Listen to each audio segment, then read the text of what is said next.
नमस्कार दोस्तों, हमारे RMS institute of online education के प्लेटफॉर्म में आपका एक बार फिर से स्वागत है। जैसा कि आपको पता है, रीट एग्जाम अभी 27-28 तारीख को होने वाली है और अभी एक नई भर्ती का नोटिफिकेशन जो है वो जारी हो गया है पटवारी का, जिसके फॉर्म स्टार्ट हो चुके हैं।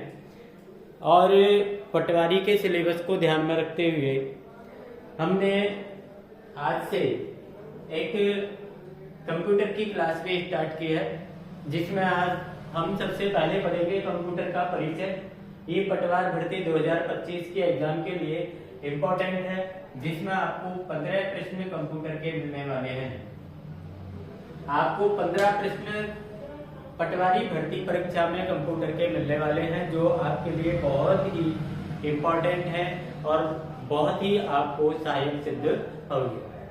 कंप्यूटर से जो हमारे स्टूडेंट होते हैं वो ज़्यादातर दूर होते हैं, तो हमने कंप्यूटर की क्लास को स्टार्ट करना हमारे हिसाब से बहुत उचित समझा और आपको इसका फायदा मिलेगा, ऐसी हम आशा करते हैं, ऐसा हमारा प्रयास रहेगा। तो आप अधिक से अधिक लोगों तक हमारी ये जो क्लास है इसको आप अधिक से अधिक लोगों तक पहुंचाएं और अधिक से अधिक शेयर करते रहें और आप सब्सक्राइब भी हमारे चैनल को करते रहें, दूसरों से भी आप इसको सब्सक्राइब कराएं। तो हम ज़्यादा समय नहीं लेते हुए और अब हम सीधे स्टार्ट करेंगे कि कंप्यूटर शब्द जो है, कि सबसे पहली बात तो ये है कि जो ये कंप्यूटर शब्द है, ये शब्द आपका ये शब्द आया कहां से? ये शब्द आया था। इसके पीछे देखिए दो चीजें आपको पढ़ने को मिल जाएंगी। एक तो आपको ये मिलता है कि ये लैटिन भाषा का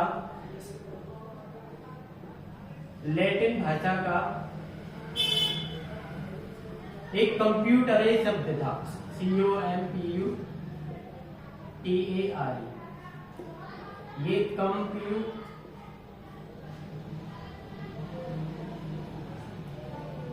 ये शब्द था, ये एक लैटिन भाषा का शब्द था, जिससे कि इसकी उत्पत्ति हुई कंप्यूटर। ये जो शब्द है इसका एक इसमें बताया गया है कि ये इंग्लिश भाषा का एक कंप्यूट शब्द था। कौन सा शब्द था? कंप्यूट। ये शब्द था। इन दोनों शब्दों से हमारे जो है, इन दोनों शब्दों से कंप्यूटर शब्द की उत्पत्ति हुई। कंप्यूटर शब्द की उत्पत्ति हुई।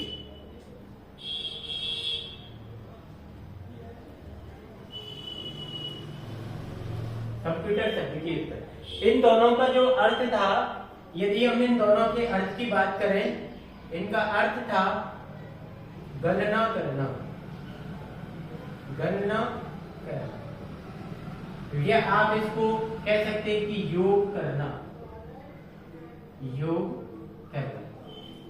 आपसे यदि कोई पूछता है कि भाई कंप्यूटर जो शब्द है इसकी उत्पत्ति कहां से हुई है, तो इन लैटिन भाषा की कंप्यूटर शब्द और इंग्लिश भाषा की कंप्यूट शब्द जो है, इन दोनों का अर्थ था गणना करना और इन दोनों शब्दों से कंप्यूटर शब्द की उत्पत्ति हुई। इस कंप्यूटर को हिंदी में हम संगणक के नाम से जानते हैं।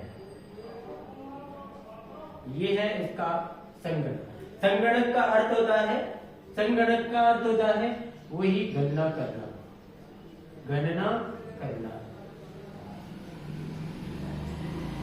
अब यदि आपसे कोई पूछता है कि भाई कंप्यूटर क्या है, तो कंप्यूटर एक इलेक्ट्रॉनिक उपकरण है।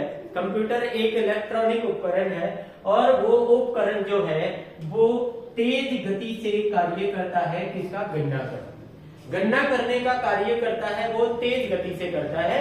मतलब किसी बड़ी से बड़ी गणना को, बहुत बड़ी से बड़ी गणना को भी वो पलक झपकते मतलब सेकंड में आपको हल करके आपके सामने ये कर देता है। तो आपसे यदि कोई कंप्यूटर के बारे में पूछता है तो सबसे बड़ी बात ये हुई, एक इलेक्ट्रॉनिक डिवाइस है, इलेक्ट्रॉनिक उपकरण है, जिसका हिंदी में अर्थ होता है संगणक अर्थात गणना करने वाला। यदि इसकी उत्पत्ति की हम बात करें तो ये लैटिन भाषा के कंप्यूटेरे और इंग्लिश भाषा के कंप्यूट, इन दोनों शब्द से इसकी जो है वो उत्पत्ति हुई और दोनों शब्दों का अर्थ ही आपका गणना करना होता है। दोनों शब्दों का अर्थ क्या होता है? गणना करना होता है। और हिंदी में इसको संगणक के नाम से जाना जाता है। कंप्यूटर को हिंदी में किसके नाम से जाना जाता है? संगणक के नाम से जाना जाता है। अब बात आती है कि कंप्यूटर सबसे पहले जो है वो कंप्यूटर बना कैसे या किसने इसको बनाया। अपन आगे जो बात करेंगे कि कंप्यूटर शब्द कैसे बना, किसने बनाया, इसके बारे में हम बात करेंगे। तो कंप्यूटर के जनक से संबंधित प्रश्न जो है काफी बार परीक्षा में पूछा जाता है। काफी बार पूछा जाता है कि भाई कंप्यूटर के जनक कौन थे। तो कंप्यूटर के जो जनक थे वो है चार्ल्स बेबेज। चार्ल्स बेबेज ये आपके कंप्यूटर के जनक हैं। आपसे कोई कंप्यूटर के जनक से संबंधित कोई प्रश्न पूछता है तो कंप्यूटर के जनक हैं आपके Charles Babbage. Charles Babbage computer के जनक माने जाते हैं। कंप्यूटर की सर्वप्रथम जो है वो कंप्यूटर इन्होंने बनाया, इसलिए इनको हम कंप्यूटर के जनक के नाम से जानते हैं। तो अपन को सबसे पहले ये देखना है कि भाई सबसे पहले कंप्यूटर जो है वो कैसे बना। तो सबसे पहले इन्होंने सर्वप्रथम इन्होंने मैकेनिकल कंप्यूटर बनाया और इसकी खोज इन्होंने 1822 ईस्वी में की। यदि आपसे कोई पूछता है कि भाई सबसे पहले चार्ल्स बेबेज जो है इसके जनक हैं, तो चार्ल्स बेबेज के द्वारा ये मैकेनिकल कंप्यूटर बनाया गया और इसकी खोज इन्होंने 1822 में की। 1822 में जो हमारे चार्ल्स बेबेज हैं इन्होंने कंप्यूटर सबसे पहले बनाया, मैकेनिकल कंप्यूटर। इसके बाद इन्होंने ही इसमें एक परिवर्तन किया और इसको एक जनरल मैकेनिकल कंप्यूटर के नाम से इसको आगे बनाया। जनरल मैकेनिकल कंप्यूटर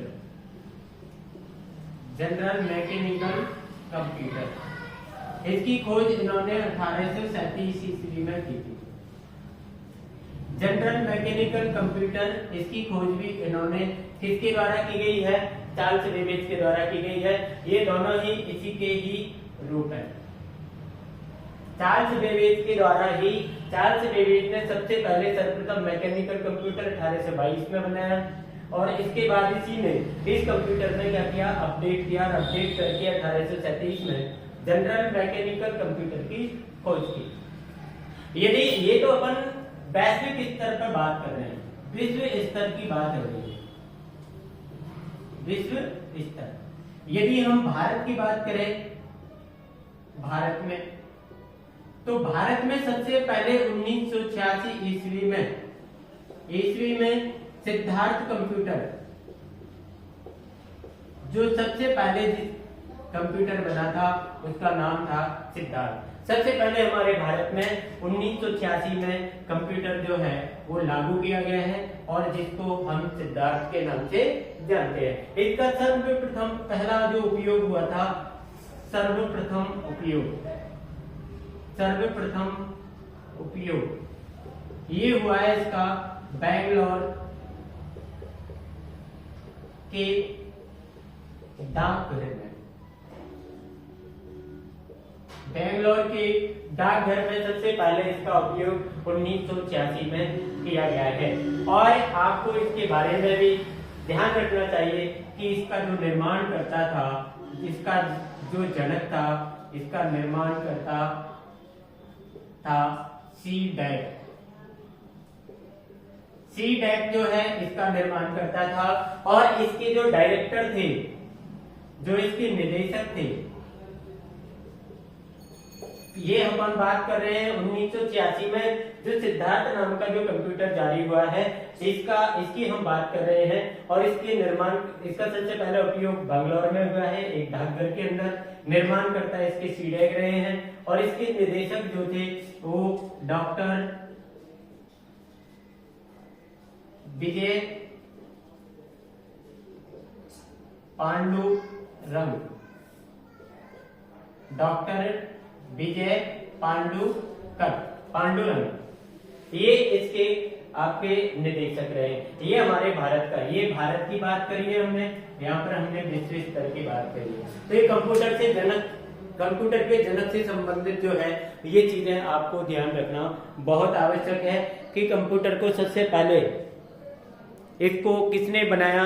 तो सबसे पहले यदि हम कंप्यूटर के जनक की बात करें तो सबसे पहले कंप्यूटर के जनक थे हमारे चार्ल्स बेबेज। ये विश्व स्तर की बात है कि सबसे पहले दुनिया में जो कंप्यूटर का काम किया है वो चार्ल्स बेबेज के द्वारा किया गया है। दुनिया में सबसे पहले चार्ल्स बेबेज ने कंप्यूटर चालू किया। इसने सबसे पहले उन्होंने मैकेनिकल कंप्यूटर बनाया 1822 में। इसके बाद इन्होंने इसी कंप्यूटर को क्या किया है, अपडेट किया है, जनरल मैकेनिकल कंप्यूटर, ये इन्होंने 1837 में बनाया। भारत की यदि हम बात करें तो भारत में ये 1986 ईस्वी में सबसे पहले जो कंप्यूटर का नाम था सिद्धार्थ। कंप्यूटर का क्या नाम था, सिद्धार्थ। सबसे पहले इसका उपयोग हमने बंगलौर के एक डाकघर में किया। इसके निर्माणकर्ता सीडेक और इसके निदेशक जो थे वो डॉक्टर विजय पांडुरंग थे। ये चीज आपको इसके जनक से संबंधित आपको याद करके रखने हैं। अब यदि हम बात करते हैं कि भाई कंप्यूटर के कितने प्रकार होते हैं, आगे हम कंप्यूटर के प्रकार की बात करेंगे। ये कंप्यूटर की एक सामान्य नॉलेज है जो आपको जनक से संबंधित है या कंप्यूटर के परिचय से संबंधित है कि कंप्यूटर क्या होता है। ये आपको अवश्य होनी चाहिए। आपको काफी बार इसमें से क्वेश्चन निकल के और आपकी परीक्षा में पूछे जाते हैं। अब यदि हम बात करते हैं कि कंप्यूटर का जो आकार होता है या यदि हम बात करते हैं कि भंडारण या कार्य क्षमता या इसको आप प्रदर्शन भी बोल सकते हैं।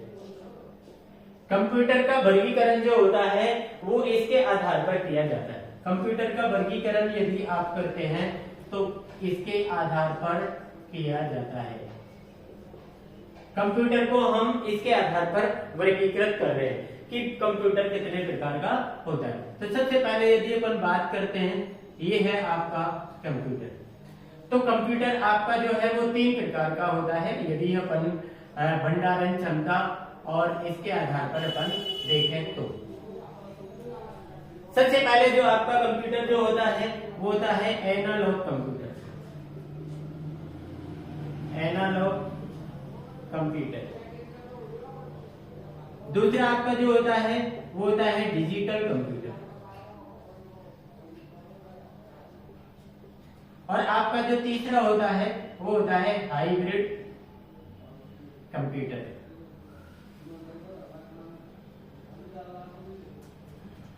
तीसरा होता है आपका हाइब्रिड कंप्यूटर। ये एक एनालॉग, एक डिजिटल, एक हाइब्रिड। ये अपन को ध्यान रखना है कि आकार और भंडारण क्षमता के आधार पर जो आपके कंप्यूटर के प्रकार हैं वो 3 प्रकार का कंप्यूटर होता है। और 3 प्रकार के कंप्यूटर में आपके नंबर 1 आता है आपका एनालॉग कंप्यूटर, एक आता है आपका डिजिटल कंप्यूटर, एक आता है आपका हाइब्रिड कंप्यूटर। इसमें भी यदि अपन बात करें तो ये जो डिजिटल कंप्यूटर होता है ये आपका 4 प्रकार का होता है। ये आपका होता है 4 प्रकार। यदि अपन बात करते हैं डिजिटल कंप्यूटर तो ये सबसे पहले होता है आपका माइक्रो कंप्यूटर। ये दूसरा होता है आपका मिनी कंप्यूटर। तीसरा होता है आपका मेन फ्रेम कंप्यूटर। और नंबर 4 होता है आपका सुपर कंप्यूटर।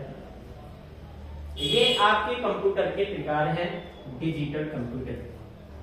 आपको सबसे पहले ध्यान रखना है कि कंप्यूटर के जो प्रकार हैं कंप्यूटर के प्रकार। ये आपके कंप्यूटर के जो प्रकार हैं, ये आकार, भंडारण, कार्य क्षमता और प्रदर्शन। आकार का मतलब आज समझ कि कंप्यूटर का जो आकार है मतलब वो कितनी जगह आपकी घेरता है, कितने उसको रखने के लिए कितने स्थान की, कितने क्षेत्रफल की आवश्यकता आपको होती है। भंडारण मतलब उसकी मेमोरी क्या है, वो कितना डाटा स्टोर कर सकता है। कार्य क्षमता मतलब उसके अंदर जो कार्य करने की क्षमता है वो प्रोसेस कितनी जल्दी, कितनी तेज गति से करता है, या उसकी कार्य क्षमता कितने समय तक करने की है, ये होता है। और प्रदर्शन, वो ही प्रोसेसिंग जो है वो प्रदर्शन के अंदर आती है। इसके आधार पर हमने कंप्यूटर का क्या किया है, वर्गीकरण किया है कि कंप्यूटर कितने प्रकार का होता है। तो इसके आधार पर हमने देखा कि कंप्यूटर 3 प्रकार का होता है, एनालॉग कंप्यूटर, डिजिटल कंप्यूटर और हाइब्रिड कंप्यूटर। एनालॉग और हाइब्रिड कंप्यूटर का कोई प्रकार नहीं है, जबकि डिजिटल कंप्यूटर जो होता है वो 4 प्रकार का होता है। और चारों प्रकारों में पहला प्रकार होता है आपका माइक्रो कंप्यूटर, दूसरा होता है आपका मिनी कंप्यूटर, तीसरा होता है आपका मेनफ्रेम कंप्यूटर और नंबर 4 पर होता है आपका सुपर कंप्यूटर। अब हम आज की क्लास में ही इन चारों के बारे में 1, 2, 3 और 4 इन चारों के बारे में हम जानकारी प्राप्त करेंगे कि ये चारों कौन कौन से कंप्यूटर होते हैं, इनका कहां कहां पर यूज किया जाता है, कैसे कैसे इनका यूज है और कौन कौन से कंप्यूटर ये आज हमारे क्षेत्र में उपलब्ध है। तो हम एक एक का जो है वो वर्गीकरण पढ़ेंगे, एक एक का वर्णन पढ़ेंगे, एक एक को हम डिटेल से जानेंगे और उनके एग्जाम्पल्स भी अपन देखेंगे। तो सबसे पहले हम बात करते हैं number 1, micro computer. Micro computer क्या होता है? देखिए, ये सबसे छोटे कंप्यूटर है, सबसे छोटे आप इनको कह सकते हो, सस्ते आप इनको कह सकते हो। इनको हम सस्ते कह सकते हैं। माइक्रो का मतलब होता है सूक्ष्म, वैसे माइक्रो का मतलब छोटा होता है। तो इसके अंदर कौन कौन से जो कंप्यूटर हैं वो आपके शामिल होते हैं। एक तो डेस्कटॉप कंप्यूटर जो है ये इसके अंदर शामिल होता है। एक लैपटॉप कंप्यूटर जो है इसके अंदर लैपटॉप। एक आपका स्मार्टफोन है, स्मार्टफोन। एक आपका टैबलेट है, एक आपका टैबलेट है। ये आपके इसके अंदर शामिल होते हैं। माइक्रो कंप्यूटर के अंदर ये शामिल होते हैं। ये क्या है, इनकी सबसे बड़ी विशेषता है, यदि हम इस समय देखें तो सबसे अधिक यूज जो होता है वो इनका होता है, सबसे अधिक। मतलब ये तेज गति से उभर रहे हैं। ये इसका मतलब ये नहीं कि ये तेज गति से कार्य करते हैं, ये तेज गति से कार्य करना नहीं है, तेज गति से ये उभर रहे मतलब इनका यूज जो है वो तेज गति से बढ़ रहा है। आज हम देख रहे हैं कि घर घर में एक एक व्यक्ति के पास लैपटॉप, डेस्कटॉप या स्मार्टफोन या टैबलेट जैसी जो है चीजें आराम से मिल जाती है। ये एक सामान्य पुरुष भी, एक सामान्य व्यक्ति भी, मध्यम वर्ग का व्यक्ति भी इनको खरीद सकता है, क्योंकि ये वैल्यू में, ये पैसों में सस्ते होते हैं। कैसे होते हैं? ये सस्ते होते हैं, इसलिए इनको वो खरीद सकता है। दूसरी चीज, इनका कार्य क्या होता है, इनका उपयोग कहाँ होता है।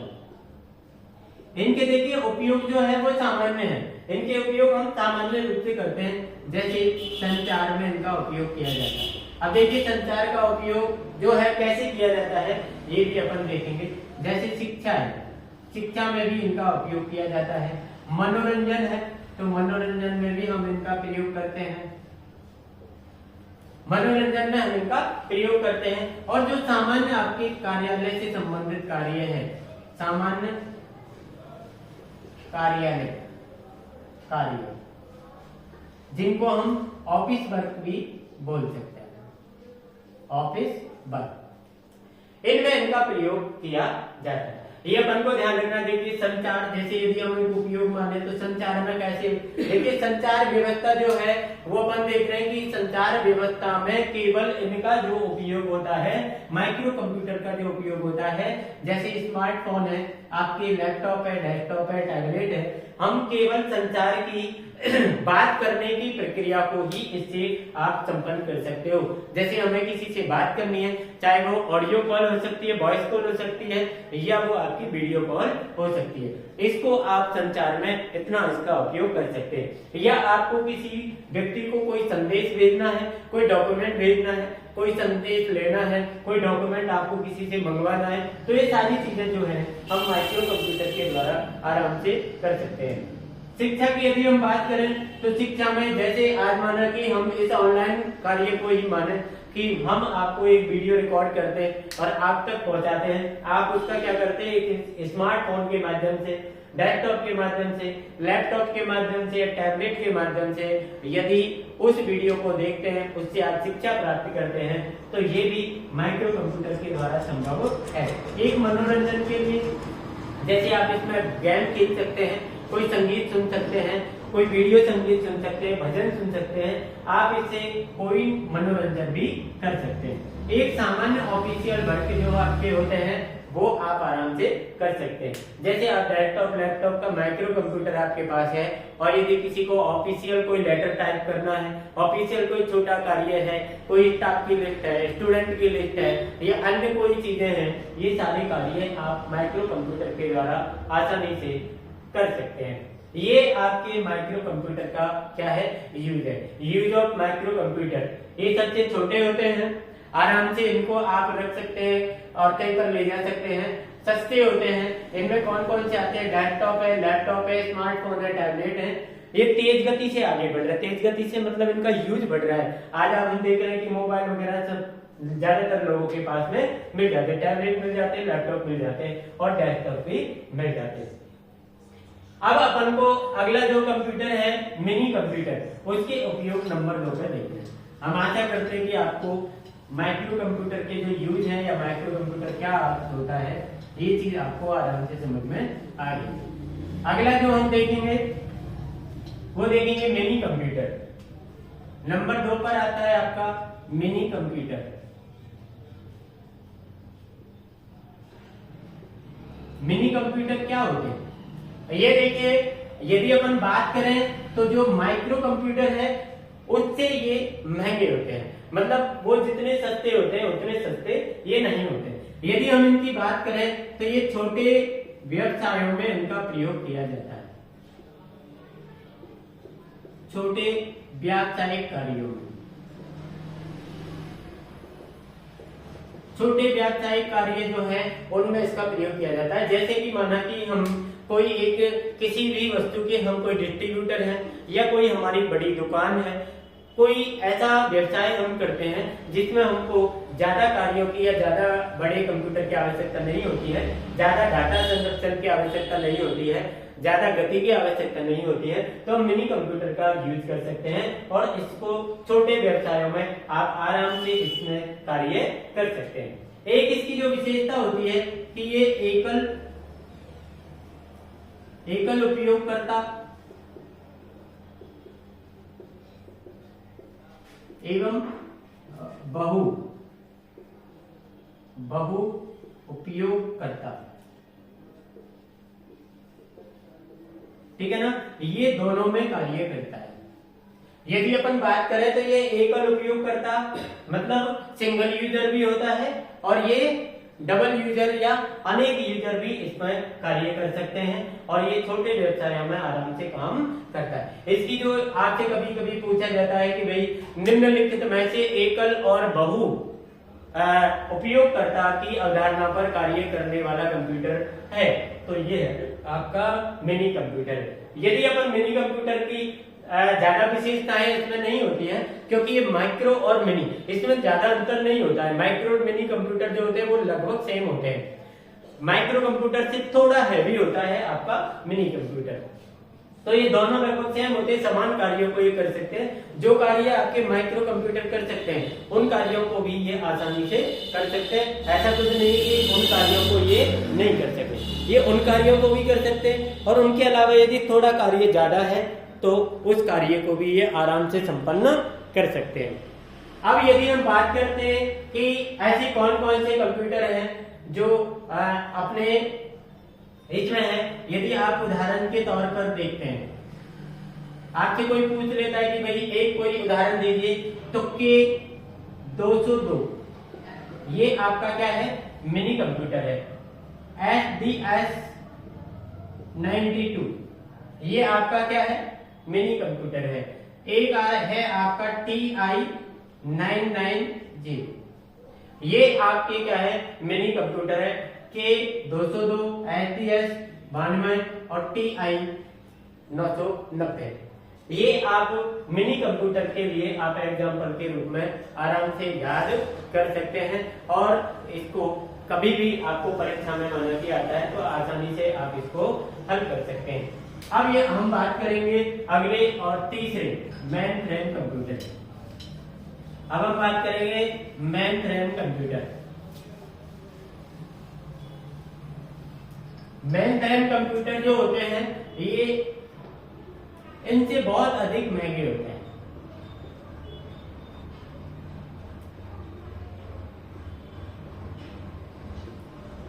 हम बात करते हैं मेन फ्रेम, ये बहुत महंगे होते हैं।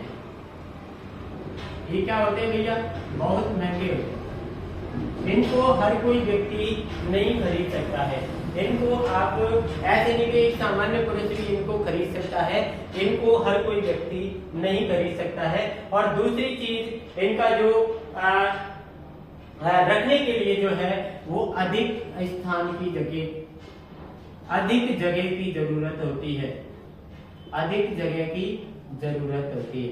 इनको रखने के लिए यदि आपको मेन फ्रेम कंप्यूटर लगाना है तो पहली बात ये सबसे महंगे होंगे, बहुत महंगे होंगे ये, और इससे भी सबसे महंगे तो नहीं है, इससे महंगे सुपर कंप्यूटर होते हैं, बाकी ये बहुत महंगे होते हैं और इनको रखने के लिए अधिक जगह की आपको जरूरत होती है। अब यदि इनके उपयोग की अपन बात करें, उपयोग कहाँ पर इनका होता है, तो उपयोग इनका जो अपन बात करते हैं तो सरकारी जो संस्थाएं होती हैं, सरकारी संस्थाएं, आपको पता होगा जो बड़ी बड़ी सरकारी संस्थाएं होती है, बड़ी सरकारी संस्था होती है जिनके पास में डाटा अधिक होता है, उनको डाटा अधिक स्टोर करना है। माना कि यदि अपन बात करते हैं जैसे कि आपके पटवारी के फॉर्म भरे जा रहे हैं, तो पटवारी की जो वैकेंसी है ये RSSSB जो बोर्ड है आपका, उसके द्वारा अधीनस्थ सेवा चयन बोर्ड जो है, या आपकी RPSC है, RBSC है, ये आपके जो भी संस्था है ये जो है वो मेन फ्रेम कंप्यूटर का उपयोग करती है, क्योंकि इनके पास में फॉर्मों का डाटा बहुत अधिक होता है। तो इनके डाटा को सुरक्षित रखने के लिए हम किसका उपयोग करते हैं, इसका उपयोग करते हैं। इसके अलावा जो आपकी बड़ी व्यावसायिक फर्म है, बड़ी व्यावसायिक फर्म, बड़ी व्यावसायिक फर्म जो कंपनी वगैरह है जिनको अधिक डाटा संरक्षण की आवश्यकता होती है, तो वो बड़ी बड़ी कंपनियां भी हमारी जो है वो मेन फ्रेम कंप्यूटर को काम में लेती है। इनकी एक विशेषता होती है कि ये बहुत डेटा संरक्षित कर सकता है, मेन फ्रेम कंप्यूटर कर सकता है। और कार्य की जो गति होती है, कार्य की गति ये बहुत तेज होती है, बहुत तेज होती है। हम देखते हैं कि एक साथ में बहुत से लोग जो है वो फॉर्म अप्लाई कर रहे हैं, और बहुत से लोग जो फॉर्म अप्लाई कर रहे हैं सबका फॉर्म एक साथ जमा हो रहा है, और आप देख रहे हैं कि बहुत मात्रा में डेटा जो है ये संरक्षित कर लेते हैं, अपने आप में स्टोर कर लेते हैं, भंडारण कर लेते हैं, और इनकी कार्य की गति जो होती है वो बहुत तेज गति से ये काम करते हैं। दूसरी चीज, इनका जो बैंक जो होती है, बैंक में या आपकी जैसे इंश्योरेंस कंपनी है, आपकी इंश्योरेंस कंपनी ये अपने जो कस्टमर होते हैं उनका डाटा एकत्रित रखने के लिए, उनका डाटा सुरक्षित रखने के लिए मेन फ्रेम कंप्यूटर का उपयोग करते हैं। बैंक और इंश्योरेंस कंपनी, जैसा कि हमने देख लिया था कि ऊपर भी बड़ी बड़ी जो सरकारी संस्थाएं हैं ये सब इसका उपयोग करती हैं। यदि आप इसको एक एग्जाम्पल के तौर पे बात करें तो इसकी जो एग्जाम्पल है, यदि आपसे कोई पूछ ले कि भाई मेन फ्रेम कंप्यूटर कौन कौन से हैं, तो यदि आप उदाहरण के तौर पर यदि अपन बात करते हैं तो एक तो ICLBME, एक तो आपका ये है और एक है आपका हिताची Z800। ये दो आपके जो है वो मेन फ्रेम कंप्यूटर है। Fujitsu ICLBME और Hitachi Z800, ये आपके दो मेन फ्रेम कंप्यूटर के एग्जाम्पल हैं। ये आपको ध्यान रखना है। मेन फ्रेम कंप्यूटर जो है वो परीक्षा की दृष्टि से मेन फ्रेम और सुपर कंप्यूटर बहुत उपयोगी होते हैं। आपको ध्यान रखना है बहुत महंगे होते हैं, अधिक जगह इनको रखने के लिए चाहिए। बड़ी बड़ी सरकारी संस्थाएं, बड़ी व्यावसायिक फर्मों में और बैंक और इंश्योरेंस कंपनी जो है वो अपने कस्टमर का डाटा सुरक्षित रखने के लिए इनका उपयोग करती हैं। और सबसे बड़ी विशेषता इनकी ये है कि ये बहुत अधिक डाटा को संरक्षित रख सकते हैं और इनकी कार्य करने की जो क्षमता होती है वो बहुत अधिक होती है। कार्य करने की क्षमता इनकी बहुत अधिक होती है। अब हम जो है वो अगला पढ़ेंगे, लास्ट आपका जो है number 4 super computer. Super computer के बारे में भी हम जानकारी प्राप्त करेंगे। सुपर कंप्यूटर भी आपको परीक्षा की दृष्टि से बहुत इंपॉर्टेंट माना जाता है और ये हमारी यदि देखें तो ये सबसे शक्तिशाली कंप्यूटर जो है, सबसे शक्तिशाली कंप्यूटरों में इसकी गणना होती है। सबसे शक्तिशाली कंप्यूटरों में इसकी गणना होती है। ये है आपका सुपर कंप्यूटर। सुपर कंप्यूटर की बात करें तो यदि हम इसके आकार की, ठीक है ना, भंडारण, कार्य क्षमता, यदि हम इनमें बात करें आपकी कि इसका आकार, इसका भंडारण क्षमता, इसकी कार्य क्षमता जो है, यदि इसमें बात करें हम तो मैं सबसे शक्तिशाली कंप्यूटर है। कैसा है ये? सबसे शक्तिशाली है, सबसे शक्तिशाली कंप्यूटर है ये सुपर कंप्यूटर, सबसे शक्तिशाली। इसका उपयोग कहाँ होता है? जैसे बड़ी खोज होती है, बड़ी खोज वैज्ञानिक इसका उपयोग करते हैं। कौन करता है इसका उपयोग? वैज्ञानिक करते हैं, ठीक है ना। वैज्ञानिक करते किसमें है? जैसे माना कि आपको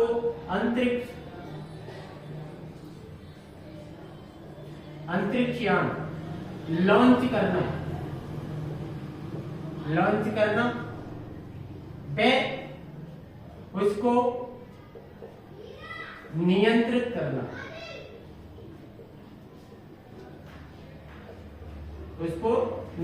करना, यदि कोई भी वैज्ञानिक जो है, जो नासा में जो हमारे वैज्ञानिक हैं, ये जब कोई भी अंतरिक्ष यान वगैरह जो है वो लॉन्च करते हैं, तो उसको लॉन्च करने में और उसको नियंत्रित करने में आपने देखा होगा कि जब कोई भी अंतरिक्ष यान लॉन्च किया जाता है तो उस पर पूरा नियंत्रण नीचे से वैज्ञानिक हमारे बैठे बैठे करते रहते हैं और इसको देखते रहते हैं कि वे किस दिशा में जा रहा है, कहाँ काम कर रहा है, कैसे कर रहा है या नहीं कर रहा है। ये सारी चीजें जो हैं वो आराम से इसको सुरक्षित नियंत्रित करते रहते हैं।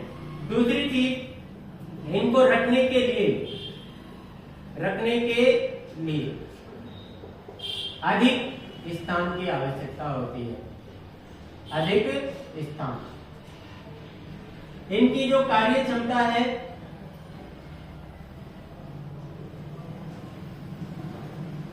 बहुत तेज, इनकी कार्य क्षमता कैसी है? बहुत तेज गति से ये कार्य करते हैं। अत्यधिक बहुत महंगे होते हैं, ये बहुत महंगे भी होते हैं। इनके बारे में ये जानकारी आपको प्राप्त होनी चाहिए। और भारत का एक जो पहला सुपर कंप्यूटर है, भारत का पहला जो सुपर कंप्यूटर, यदि अपन एक विश्व, देखिए 2 सुपर कंप्यूटर के नाम आप याद रखें, 2 सुपर कंप्यूटर के आप नाम याद रखें। एक तो जो है वो विश्व का, एक तो विश्व का और एक भारत। ये यदि आप विश्व के सुपर कंप्यूटर की बात करें तो CDC 400, ये आपका जो है विश्व का सुपर कंप्यूटर है, जिसको 1964 ईस्वी में लॉन्च किया गया था। 1964 ईस्वी में इसको बनाया गया था। और भारत का जो है वो एकमात्र सुपर कंप्यूटर है, परम सुपर कंप्यूटर, परम सुपर कंप्यूटर। ये भी अपन को ध्यान रखना है, ये भी अपन को ध्यान रखना है। यदि विश्व स्तर की बात हो तो सबसे पहले 1964 में सुपर कंप्यूटर बनाया गया विश्व स्तर पर, जिसका नाम था CDC 400। और यदि हम भारत की बात करें तो परम सुपर कंप्यूटर जो है वो भारत का है। इसके जो अन्य उपयोग हैं वो भी अपन पढ़ेंगे। अभी सुपर कंप्यूटर के ये यहाँ पर है, लेकिन अभी और इसके उपयोग हैं तो उनको भी अपन यहाँ पर देख लेते हैं। सुपर कंप्यूटर जो है वो बहुत अधिक कार्यों को संपन्न करता है। और इसके यदि अपन आगे इनके उपयोग पढ़ें तो मौसम की भविष्यवाणी, मौसम की भविष्यवाणी, देखिए मौसम की भविष्यवाणी करने में सुपर कंप्यूटर का प्रयोग किया जाता है कि भाई मौसम जो है वो आंधी आएगी, बरसात आएगी, कब आएगी, कैसे आएगी, मौसम कैसा रहेगा अगले 24 घंटे में, अगले 2 दिन में, अगले 3 दिन में, अगले सप्ताह में। ये सारी जानकारी जो है वो मौसम संबंधी जानकारी हमको सुपर कंप्यूटर से प्राप्त होती है। एक भूकंप की जानकारी हमको प्राप्त होती है, भूकंप की जानकारी, भूकंप किस क्षेत्र में आया, कितना आया और किस क्षेत्र में आने वाला है, इसकी पूर्व सूचना भी हमें सुपर कंप्यूटर के द्वारा प्राप्त हो जाती है। यदि आपको भूकंप की कोई भी जानकारी आपको लेनी है तो भी अपन को सुपर कंप्यूटर की आवश्यकता होती है। एक संचार व्यवस्था, देखिए संचार व्यवस्था हमने एक तो माइक्रो कंप्यूटर में भी पढ़ी है, माइक्रो में भी संचार प्रयोग होता है, लेकिन वहां पर मैंने आपको बताया था कि वो केवल बात करने, वॉइस और वीडियो और संदेश भेजने या संदेश प्राप्त करने, डॉक्यूमेंट भेजने या प्राप्त करने के लिए यूज होता है। लेकिन यहाँ पर इस संचार व्यवस्था को संभालने के लिए सुपर कंप्यूटर का प्रयोग किया जाता है। एक साथ एक लाइन पर कितने लोग जो हैं वो आपस में बातें कर रहे हैं, तो ये सारी चीजें संभालने के लिए किसका प्रयोग किया जाता है, सुपर कंप्यूटर का प्रयोग किया जाता है। एक आपकी जो है गैस है, जैसे पेट्रोलियम पदार्थ है, पेट्रोलियम पदार्थ है, ठीक है ना, आपका कोयला है, इनकी खोज करने के लिए आपने देखा होगा कि हमारे यहाँ पर ऐसी ऐसी मशीन है जो हमारी गैस, पेट्रोलियम पदार्थ, जहाँ पर डीजल, पेट्रोल कहाँ पर है, कोयला कहाँ पर है, गैस कहाँ पर है, इनके भंडार कहाँ पर है, कौन कौन सी खनिज लवण हमारी जमीन के अंदर है, कहाँ पर है, इनकी खोज करने के लिए हमें सुपर कंप्यूटर का प्रयोग किया जाता है। ये आपके सुपर कंप्यूटर के यूज हैं। और सुपर कंप्यूटर जो है ये आपको मैंने बता दिया, ये विश्व का सबसे शक्तिशाली कंप्यूटर है। विश्व के शक्तिशाली कंप्यूटरों में इसको माना जाता है, गिना जाता है। इसी प्रकार जो है आज की हम वीडियो यहीं पर खत्म करेंगे, आज की क्लास को हम यहीं पर खत्म करेंगे। आज हमने कंप्यूटर का आपको परिचय, कंप्यूटर का वर्गीकरण जो है वो आपको बताया है।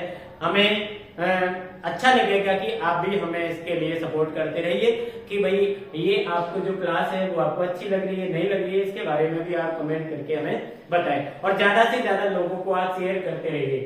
पटवारी के कोर्स से संबंधित हमारी जो क्लास है वो कंप्यूटर की हमने चालू कर दी है, हिंदी की और इंग्लिश की बरकरार आपकी जो है वो पहले भी चल रही है। मैथ की जो है वो 3 वीडियो आपको सामने रिकॉर्ड कर दी गई है, आपको भेज दी गई है। और साइंस भी आपको स्टार्ट कर दी गई, जिसकी 2 वीडियो आपको अपलोड कर दी गई। तो आप सब वीडियो को आराम से ध्यान से देखें और अन्य लोगों तक भी आप उसको फॉरवर्ड करिए और सब्सक्राइब चैनल को जरूर करिए। जिससे कि हमारा मनोबल बढ़े और आप लोगों को हम बढ़िया बढ़िया चीजें जो है, अच्छी अच्छी चीजें जो है आपको कलेक्शन करके और लाते रहें। तो आप चैनल को हमारे सब्सक्राइब कर दें, लाइक और कमेंट करें और पढ़ते रहें। और आपको आगामी भर्तियों के लिए सभी स्टूडेंट के लिए बहुत बहुत शुभकामनाएं। Best of luck. भगवान आपके लक्ष्य प्राप्ति में आपकी मदद करे, हम यही प्रार्थना आपके लिए करते रहते हैं। Thank you. Best of luck for your future.